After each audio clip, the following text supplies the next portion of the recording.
Hey guys, what's going on? Inception here and welcome to another video. Today we're going to be doing the instructions and tactics that I use for the 4-2-3-1 in the FIFA 19 demo. Now this might be very similar to when the full game releases because I like the playstyle and the positioning of the players when I am using the 4-2-3-1. So first and foremost, we are going to switch to the actual formation. The variation of the formation that I like to use is the narrow one, not the wide one, because the wide one I'm probably going to be using for the defensive-minded tactics for it, and I'll get to that in a second once I get everything sorted with the narrow one for you guys, right? So I would start off with the 4-2-3-1 narrow. Obviously, with Juve, I would probably switch the Costa to the left side, left-footed, Dybala as a cam, because that's what his actual position is. Matuidi is amazing in this game. I love using him. He's incredible. Him and Matic have definitely been the better CDM so far for me, but I think Matuidi has been the best one. His work rates kind of pushes him out too far at times, but he's always in a pretty decent position for the CDM area. So I do really enjoy using him. I use Pjanic just because of the head-to-head. I think Juve probably have the best head-to-head team because there's a good balance of being able to try out different formations and tactics for them because you have a right-footed player on the right side, left-footed player on the left side, Ronaldo as a striker, Dybala as the cam, and then Matuidi, Pjanic as the CDMs. You can also switch the Pjanic situation where in FIFA 19, you can decide to have one defensive-oriented player and then one player who's not to have really good creative attacking space. But obviously, the legends are going to be the most ideal people to use in those CDM positions because they're going to be good at attacking and defending. Makaleles, Patrick Vieira's, Holitz, those guys are going to be incredible in those situations. So with this, the instructions are very simple as I start off, right? So as I start off, I just put the CDMs to stay back while attacking, and at times I'll tell them to. Oh no, that's just for the other. That's for the other formation. Do they have cover the wings naturally? They do. So their balance is on cover the wings. That's interesting because I never actually noticed that as the default. Defend the open wing if teammates isn't marking. You know what? That's actually really solid. Like I know that this is a feature, but I didn't know that that was the default because that actually might make more sense to make that the default because if your fullback commits to the middle, your CDM will commit to the left back spot. So that's actually quite solid. I never even thought of it that way, but it's pretty good.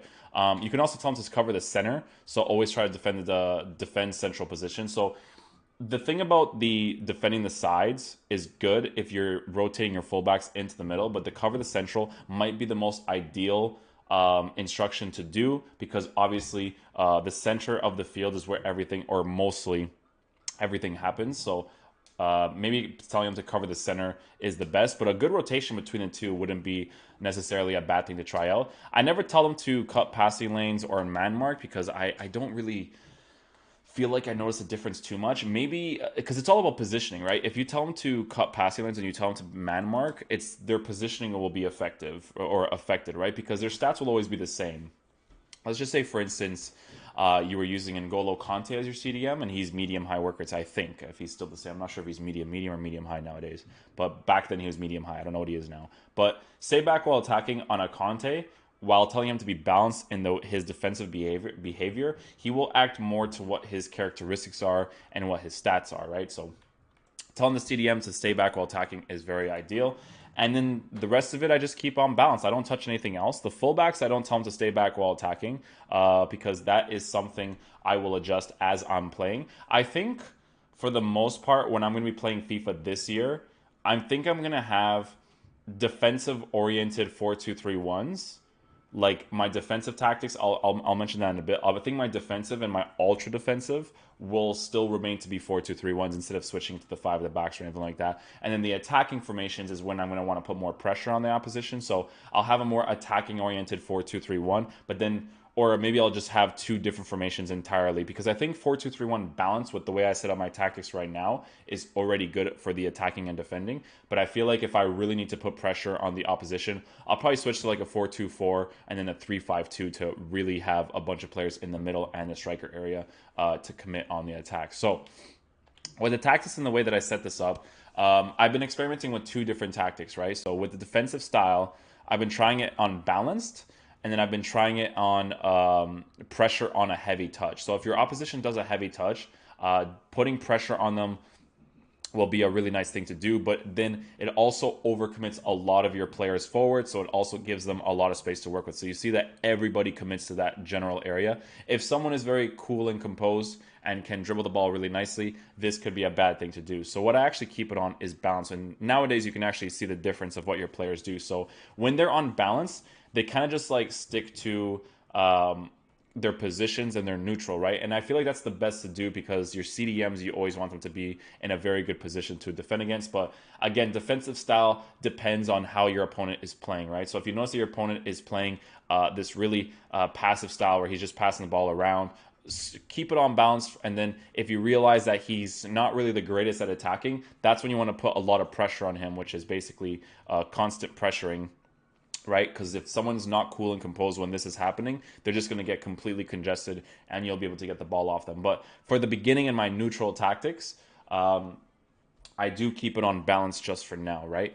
The width of the defense, I feel like there's a good balance of keeping it to a 5 or a 6, right? Reason being for this is because if you're using the 4-2-3-1 and you tell your CDMs to stay central, they will cover that middle area. And if you keep your width a little bit wide, it'll make it so that those extra wide passes or those extra layoff passes that people can make to the sides will be better occupied by your defenders because you have more width in your defense, right?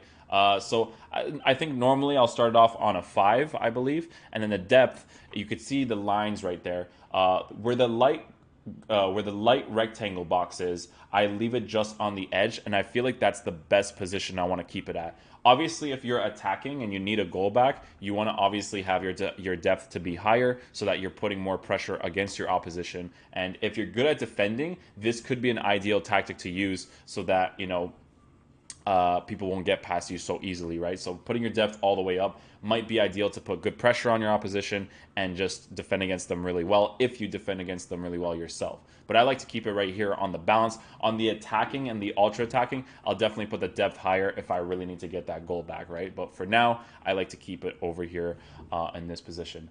Offensive style, I like to keep it on possession because that's my play style. I like possession. Players come closer to me. They make runs in their natural positions. It just feels like the best type of offensive style for me personally. Now, there's other ones where there is a balanced style. Balanced style I also use as well. Really, really like it. I actually use balanced more than I use possession because possession is like when you just want to keep the ball more than anything. And if you're composed, you can keep the ball away from your opposition, move around like that. But balanced, I like to have it there because balance is a combination of long balls, fast build up, possession, and so that's why I like to keep it on balance. So it's a combination of everything, right? And again, because my instructions are on balance as well, the players move around really nicely. So far, from me share playing against people I haven't lost yet, I've conceded certain goals because of lack of concentration. Like I remember conceding a goal against one of my viewers today, Goat, with Mahrez, and it was a good goal because he did a fake shot on the inside, but I should have occupied that space better with Matic. And then there was also another opportunity where he scored, where it was really good. It was a really good goal by him, but I wasn't positioned properly with my CDMs nor my center back, or switch quick enough to my center back to defend against it easily. So you have to be very focused when you're defending in this game and in general. I've noticed so far the demo that I can definitely blame myself in certain goals in certain situations. There's a lot of deflections that still happen in the demo version of FIFA. Not sure how it's going to happen in the full version of FIFA, but there are a lot of goals you can definitely blame yourself for right now. So balanced on the offensive style seems to be a good balance for me. The width, because I'm using a 4-2-3-1, I don't want to have it too narrow. Now, obviously, you can have it narrow so that your passing plays are more congested, your players are closer to you, and so on and so forth. You can actually see the explanations on the top, right? So adjust your offensive team shape to be narrow to have more players in the middle of the pitch for short passing options. The wings will be open when you lose possession. So the reason why I like to have it around this general area is because in a 4-2-3-1, and in FIFA in general, if someone is defending, right, and their fullbacks commit to the middle, it's really nice to have the player on the side given a wide pass to him and be able to have all that extra space to work with, right? Now, you could experiment with making it shorter so that the players are closer to you, right? And you can see adjust your offensive team shape to be more narrow to have players in the middle of position to, and the wings will be open when you lose possession, right? So it's good to experiment between all of them, right? I think this one is a pretty good balance for me so far, to be able to have some sort of width, but also have a middle attacking presence because I still have the cams and the two CDMs, right? Players in the box. I like that they actually give you this as an option nowadays because I don't cross the ball. But the thing about players in the box is that you can cross the ball just before that 18-yard box. So players in the box basically signifies what types of runs your players make into the box, right? So when in the crossing zone, ask your players to make lots of runs into the box. This could be effective to get numbers in the box, but could leave you vulnerable for a counterattack. So where I like to leave this is around this general area right here. So this way, I have at least one or two of my CDMs to be behind me. But to be honest, if I'm being really defensive, I would just have it like this on 3 because I don't cross the ball, but I also want players to run inside the box when I pass the ball back to just the outside of the 18-yard box to my CDMs so that I can always lay the ball off to the side. So that's something you definitely need to be experimenting with. It basically signifies what types of runs your players will be making inside the box, outside the box, so on and so forth. Corners and free kicks in general, I always leave on 1 and 1. Free kicks, I leave on 1 because when a free kick happens, if I lose possession of the ball, I don't want to get counterattacked. And when I usually do the free kicks, I do the free kick tactic. If someone defends against the free kick tactic well, it doesn't matter because then I'll use a different free kick tactic to try to score against them. Corners on 1 because I never take the actual corners most of the times. I will usually call the player close to me. I'll give them the ball, and then my players will do whatever they want to do from this tactic right here, which is the ones where it's the players in the box, right? So again, I like to keep it around this general area right here. So a 5 or a 6. It's a good in between of the two. So the players make some runs, put some pressure against the back four, but obviously you don't want to be vulnerable to the counterattacks, which people are going to be probably using the most nowadays, I would say.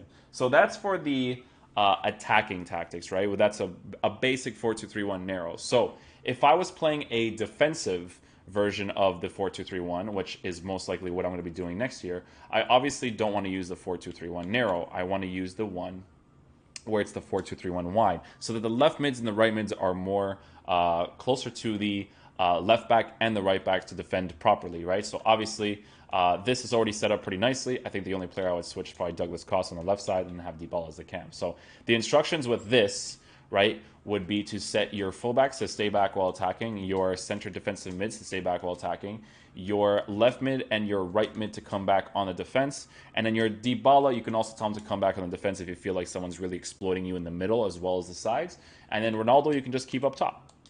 Not stay central, but just to stay up top, which is stay forward, right? So obviously, if you want someone to be at the top so you can waste more time, you keep Ronaldo up top, or you can actually tell Ronaldo to play like a false 9, and it'll be even more defensive. Now, obviously, if you do this, your players aren't going to be as attacking oriented. They're going to be very defensive oriented. So it's worth trying this out to see if you like attacking this way. But it's not really going to offer you that much on the attack. But this is how I would set it up if I was being really, really defensive oriented, right? So stay back while attacking, come back on defense for the left mid, right mid, and the cam, and then Ronaldo to play like a false 9, so that he basically plays like a.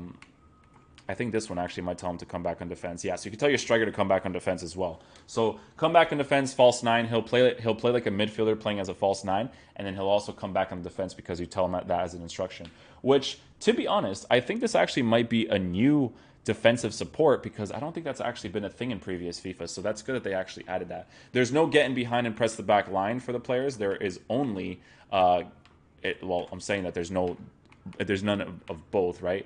Nowadays, it's just kind of like, there's no getting behind at all nowadays. So it's just based off of their work rates, whether they make the runs now, which is very interesting, actually. So this is how it set it up defensively. The tactics, I wouldn't have it on balanced. I would have it on, I probably wouldn't have it on drop back, or maybe I would actually. Probably on drop back. So this tactic will preserve your team shape and will offer your opponents more possession. Your strikers will stay passive, and you may find yourself having less attacking options when you win the ball. So obviously this is going to be the one that congests your midfield like crazy.